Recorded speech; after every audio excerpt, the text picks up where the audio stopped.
Assalamualaikum warahmatullahi wabarakatuh. Alhamdulillahirabbil alamin.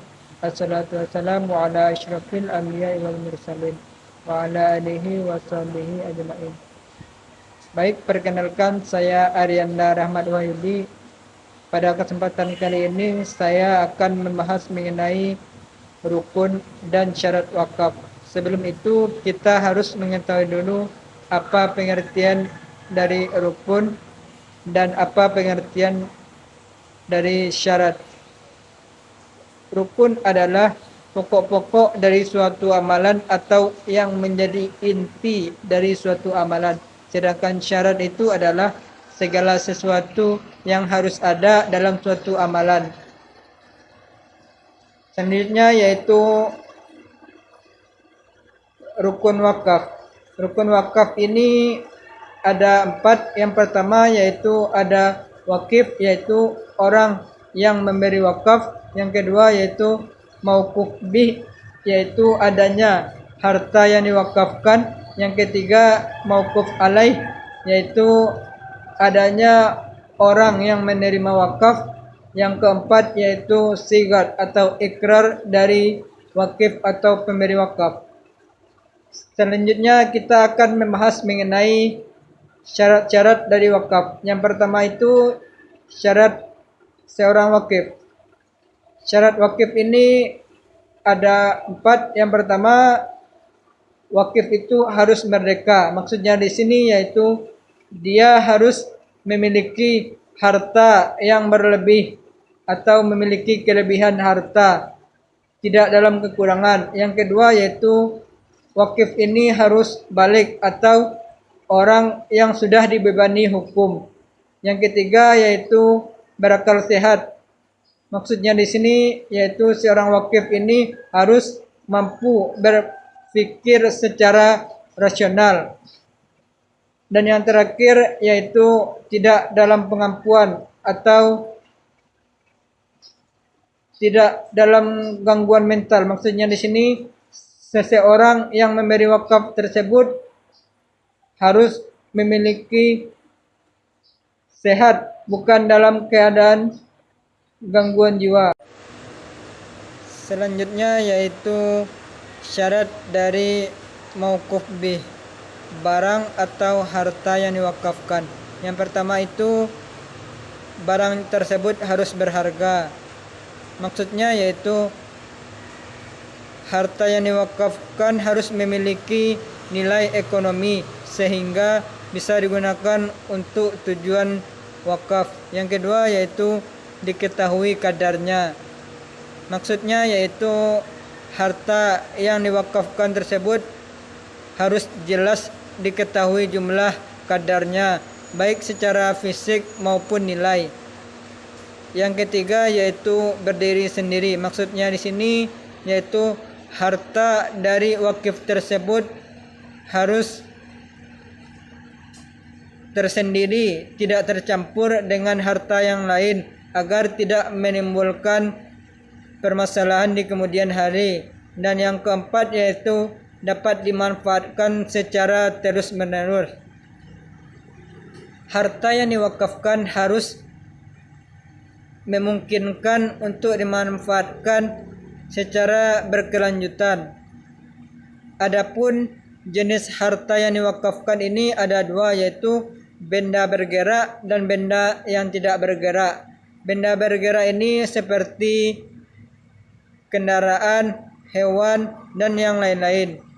Adapun benda yang tidak bergerak terdiri dari tanah, masjid, atau benda yang tidak bergerak lainnya. Selanjutnya yaitu syarat dari mauquf alaih atau orang-orang yang berhak menerima wakaf tersebut. Di sini terdapat perbedaan pendapat ulama. Yang pertama itu menurut mazhab Hanafi ada 2 pandangan. Yang pertama menurutnya sah wakaf seorang muslim apabila digunakan untuk syariat Islam seperti dalam membangun masjid, wakaf Al-Quran dan yang lainnya. Yang kedua, menurutnya wakaf dari seorang non-muslim itu tidak sah apabila digunakan wakaf tersebut untuk kepentingan agama Islam. Yang kedua, menurut pendapat mazhab Maliki, menurut pendapatnya yaitu sah hukumnya seorang muslim berwakaf untuk kepentingan ibadah atau kepentingan umat Islam.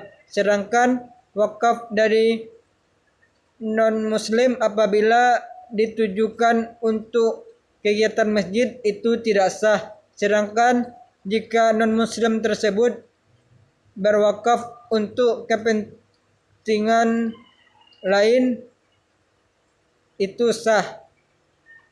Yang ketiga, menurut mazhab Hambali dan Maliki, ia berpendapat bahwa seorang muslim dan muslim itu sah wakafnya tanpa membedakan keyakinan mereka apabila wakaf tersebut digunakan untuk hal-hal seperti ibadah dan yang lainnya.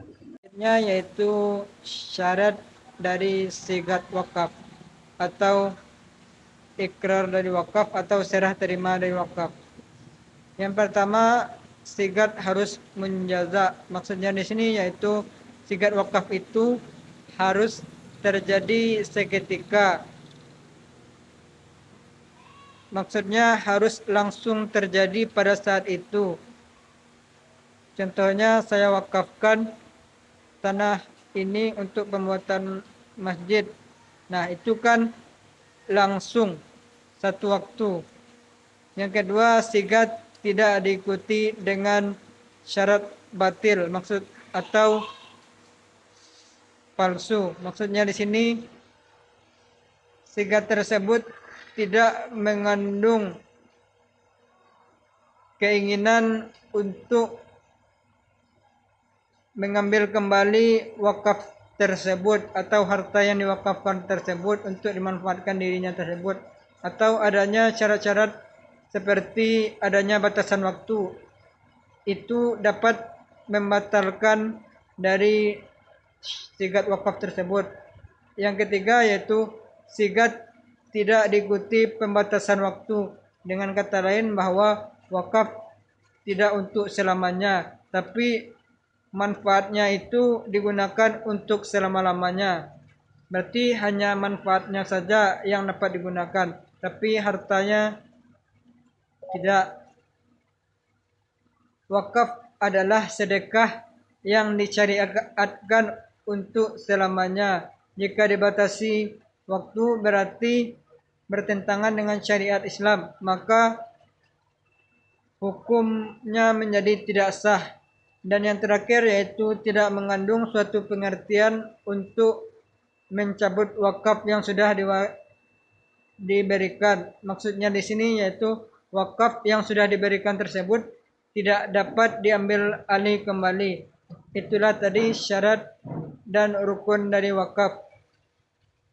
Jika seseorang ingin berwakaf, maka orang tersebut harus memenuhi terutama syarat dan rukunnya, seperti syarat orang yang memberikan wakaf, syarat harta yang diwakafkan, dan syarat orang yang menerimanya, dan sigat wakaf. Jika syarat dan rukun tersebut tidak terpenuhi, maka wakaf tersebut menjadi batal atau tidak sah.